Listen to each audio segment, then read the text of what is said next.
이제 주제 넘어왔고요.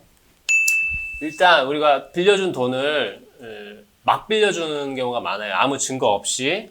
근데 많이 얘기했지만 어떻게 해야 되죠? 김현 씨?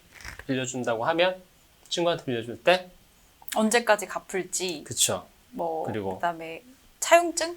그런 내용. 차용증이 네. 제일 좋고 차용증이 쓰기 곤란한 서로의 사이다 그러면 어떻게라도 해야 되는 건다고 그랬죠? 문자, 전화, 그쵸. 뭐 혹은 카톡. 카톡. 그래서 증거를 만들어 입금도 뭐 받고 그래서 현금으로 주고받는 것보다는 그 내용이 기록이 있으면 있는 좋다고 게 그랬죠? 좋다. 네, 맞아요. 그래서 그런 내용을 한번 얘기해 볼 텐데 만약에 그런 증거가 없을 때 어떻게 만들면 좋다고 그랬죠? 대표님? 증거가 그 사전에 없었어. 사후적으로. 사후적으로요? 연락해서 음. 내가 이렇게 돈을 빌려줬는데 돈 갚아라. 뭐 언제까지 갚아라. 상대방한테 대답을 받는 게 중요하죠. 그쵸. 예. 이미 빌려줬어. 근데 네. 증거가 없어. 네. 그럼 증거를 이제 만들어야 되는 거지. 너무 간단한가? 그 만드는 노하우는 좀 잘 알고 계시지 않으세요? 기발한 노하우 알고 계시잖아요. 아니, 전 별로 없는데 혹시 승현 씨 생각한 거 있어요? 지금 이미 빌려줬어. 500만 원 빌려줬는데 그때 깜빡하고 그냥 돈을 줘버렸어. 입금은 했는데 그 외에 이게 빌려준 돈인지 무슨 돈인지 전혀 기록이 없어. 그치. 아니 급해서 전화로 얘기를 해서 정황은 없고 돈은 입금을 했고 음. 받기로 한 날짜나 이런 걸 하기가 좀 그렇다 하면 그럼 어떻게 해야 된다? 저번에 빌려준 500만 원 따박따박 주기로 그쵸. 했는데 예. 왜 아직 안 줬어? 아니면 언제 줄 거야? 이렇게 얘기하면 될 것 같아요. 그쵸. 그래서 녹취를 전화로 하던가. 근데 카톡 같은 경우에 그냥 그렇게 물어보고 답이 미안 뭐 언제까지 줄게 아니면 얼마? 이렇게 얘기할 수도 있어서 사실 그때는 유도하기가 좀 애매하기는 하거든요.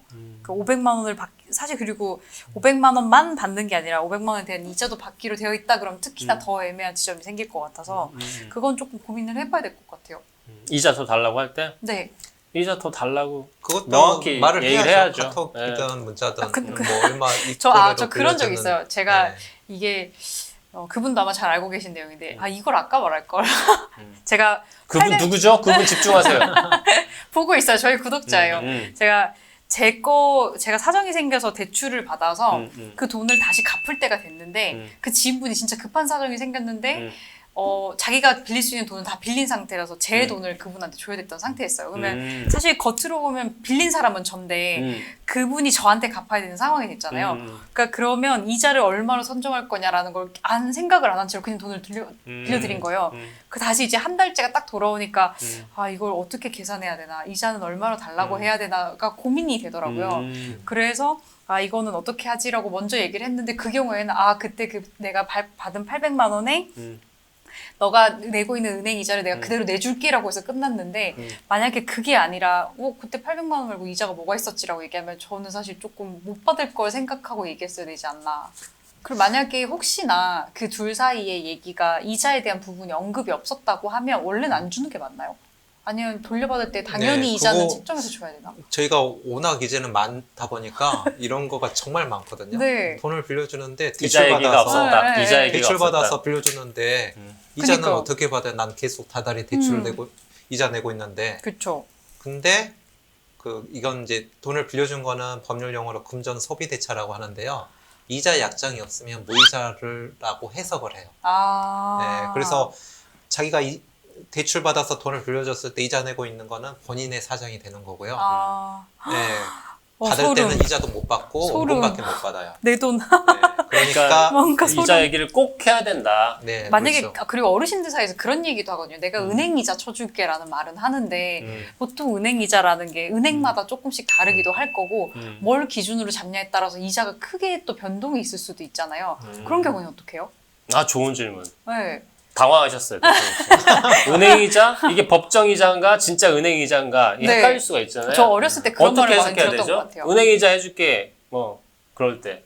은행이자라는 말을. 은행이자라고 한 거면 뭐 이제 당사자 간의 합리적인 수준에 될 것 같은데요. 제 생각에는 이제 법적 이자는 민사는 5%, 상사는 6%인데 누가 그 은행 이자를 요즘에 굉장히 그러니까요. 이율이 낮은 시대에 그거라고 생각을 하겠어요. 네. 당사자 간의 그 계약이라는 거는 의사 합치에 의해서 결정되는 건데. 그렇죠. 예. 그러면 은행 이자 해줄게 하면은 5%. 어떻게 해야 돼요? 꺼져. 법정 이율로 해줘. 이렇게 해야 되겠죠? 네. 그러면 조금 더 높겠죠. 그럼 또 이거 한 가지. 그 10%로 해줄게라면 연이자일까요? 월이자일까요? 그러면 주장을 할 때는 난 월이자로 들었다.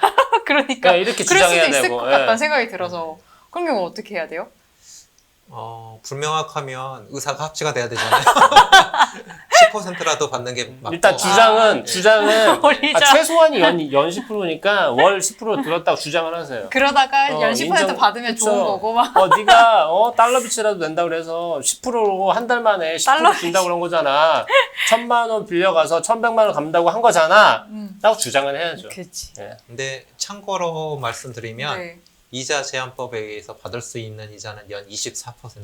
아. 그래서 그럼 만약에 그렇게 받잖아요. 순간 머리 네. 계산하고 제가 잡혀가는 거죠. 네. 근데 그런 것도 있었잖아요. 네. 사적으로 빌려준 것과 그런 대부 업체나 그런 데서 하는 게 또 둘 다 똑같아졌어요. 아. 아. 좋은 질문이죠. 그러니까 네. 사적으로도 제한이 된다. 사적으로도 똑같이 24% 이상. 그럼 머리를 잘 굴리면 24%까지 받을 수 있는 건가요? 그래서 저희 많이 하다 보니까 네. 차용증에다가 24%로 차용증 해가지고 신청하신 분들이 많더라고요. 이자 제한법도 다 알고 있어가지고. 아. 네. 혹시 빌려주고 그분들 돈을 버시는 거 아닐까요? 이번 기회에 좀 벌어보자 뭐 이런 마음으로. 그래서 옛날에 일수도장 찍고 이렇게 돈 빌려주는 업체들을 그렇게 고리대금업 하는 분들이 타격이 좀 있죠. 그래서 옛날에 비해서. 아무래도. 이제 돈을 안 갚는 사람들이 많이 발생하게 되면 24% 신용이 안 좋은 사람들은 근데 돈을 어쩔 빌리기가 수 쉽지 않겠죠. 옛날에는 정말 무슨 하루는 아니지만 뭐 되게 일수. 엄청 높게 책정된 이자가 많았어요. 따져보면. 그 기간이 짧아서 사람들이 이거 이자 얼마 안 안 된다고 된다고 생각을 생각하지. 하는데 연 이율로 생각하면 몇십 프로짜리 빌려주는 게 많았어요. 까먹고 버티면 이제 진짜 뒤통수 혹시 후려치는. 주변에 그렇게 고리대금업 하는 분 친척들 있지 않았어요? 주변에 한두 명 있는데 제가요? 저도 있었어요. 예. 저도 외숙모가가 그거 하더라고요. 아니, 저는 최근에 드라마 같은 데서 그걸 너무 많이 봤던 것 같아요. 못 받은 돈 있을 때 증거는 뭐 통장 내역을 꼭 만들라. 그리고 혹은 카톡 메시지를 꼭 지우지 말고 캡처를 해놓던가 해라. 그리고 전화를 해서 녹취라도 꼭 해라. 그리고 금액 애매하게 할 때는 200만 원 빌린 걸 500만 원 빌렸지라고 해라. 어떻게든 말하게 만들어라. 이거죠? 네. 자. 그리고 차용증을 쓸 때는 차용증만 쓰지 말고 상대방 신분증도 4번을 좀